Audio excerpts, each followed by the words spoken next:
thot Allahu te bareke ve teala që ky vjen ditë gjykimit. Dhe i thot o robi, ta mbulova ty në dynja e tash ta kam mbulu në ahiret. Allahu akbar. Mirë, po ka kusht këtu.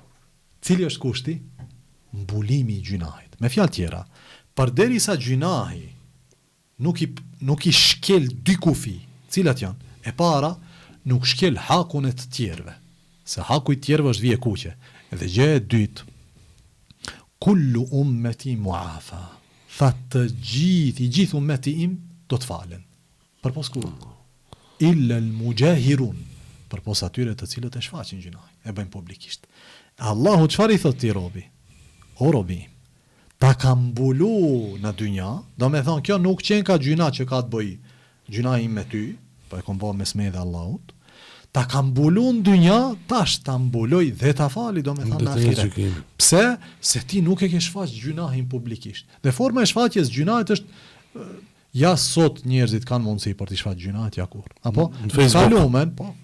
Ai bën një vepër e cila është gjuna me pajtimin e gjithë njerëzve që logjikojnë. Edhe thot vallahi tjerat janë tu fol, ti e ke shfaq gjunahin tënd ndaj Allahut te bareke. Po, çka je tu prit?